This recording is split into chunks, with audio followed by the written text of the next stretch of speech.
Hello বন্ধুরা, আমি আজ আপনাদের সবজি চিংড়ি স্যুপ তৈরি করে দেখাবো। চলুন শুরু করা যাক।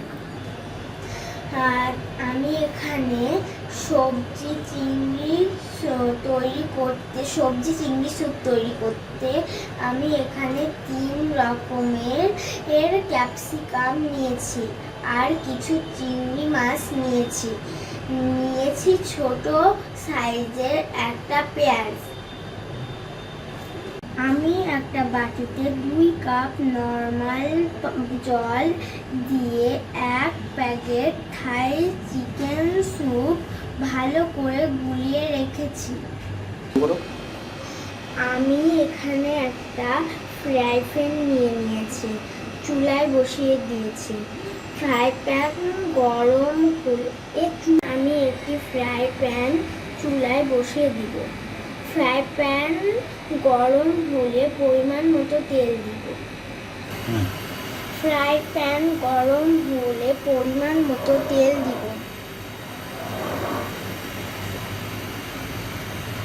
তেল গরম হলে পেঁয়াজ ছেড়ে দিব।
হালকা পেঁয়াজ ভাজা হয়ে গেলে আমি এর ভিতরে ক্যাপসিকাম দিয়ে দেব।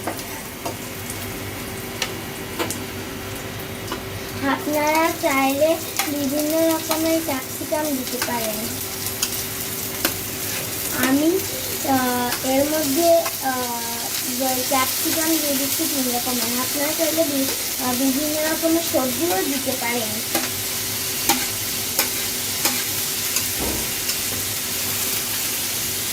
এখন আমি ভালোভাবে নেড়ে চেড়ে নেব। রান্নার সময় চুলার আঁচটা একটু কমিয়ে দিতে হবে।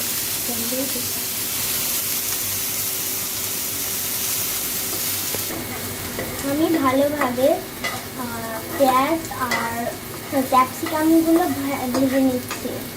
এরপর আমি চিংড়ি মাছগুলো দিয়ে দেবো।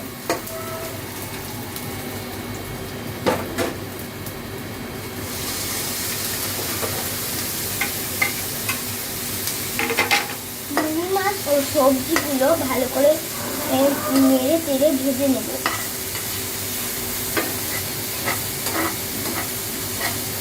আপনারা চাইলে চিকেনও দিতে পারেন।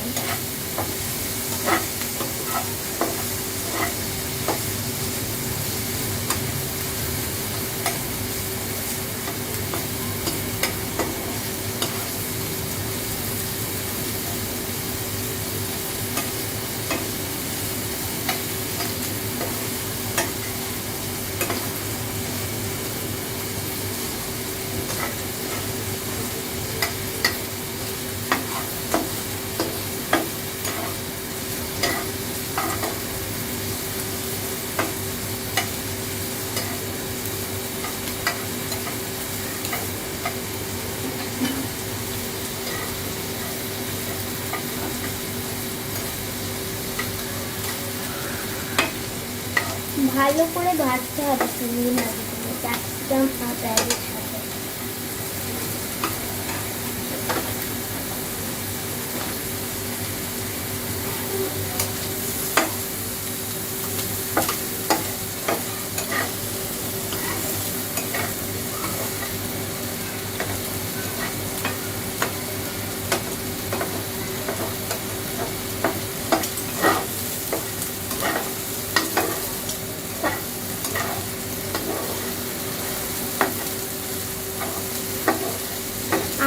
পেঁয়াজ, ক্যাপসিকাম আর চিংড়ি মাছগুলো ভালো মতো ভেজে নেওয়া হয়ে গেছে। এখন আমি এর মধ্যে পরিমাণ মতো পানি দিয়ে দেব।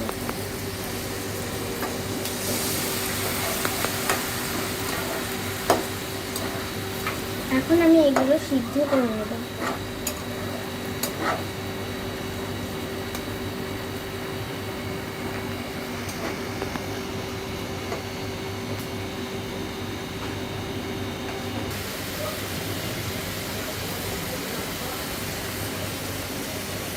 হয়ে গেল আমার সিদ্ধ সবজি, পেঁয়াজ এবং চিংড়ি মাছ সিদ্ধ হয়ে গিয়েছে।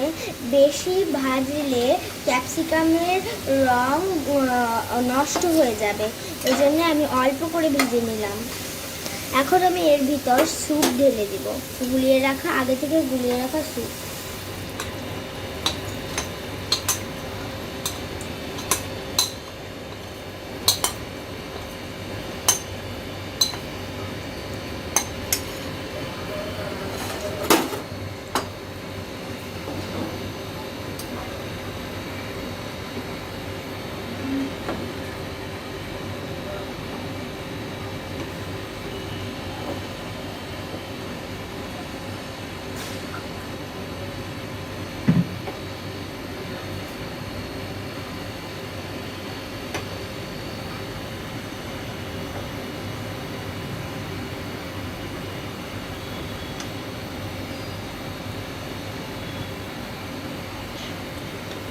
আমি এখন এগুলো সিদ্ধ করে নেব।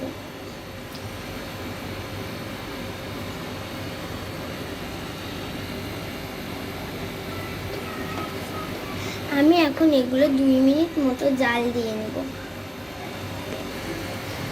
এখন আমি চুলাটা বন্ধ করে দেব।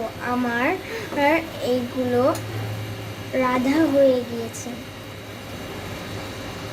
এখন আমি নামানোর সময় লেবুর রস আর গোলমরিচ দিব। প্রথমে আমি গোলমরিচের গুঁড়া দিয়ে দেব।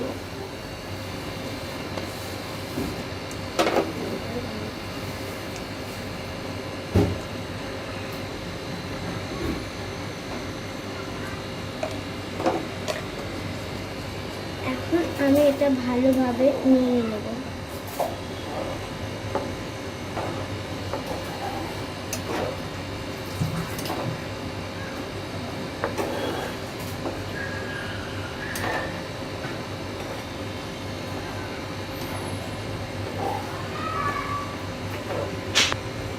এখন আমি এর মধ্যে লেবুর রস দিয়ে দেব।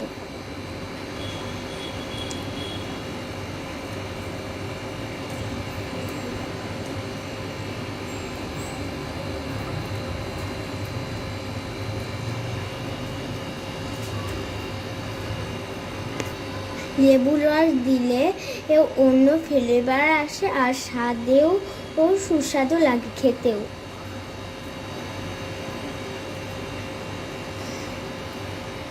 এখন আমি আবার একটু নেড়ে দেব।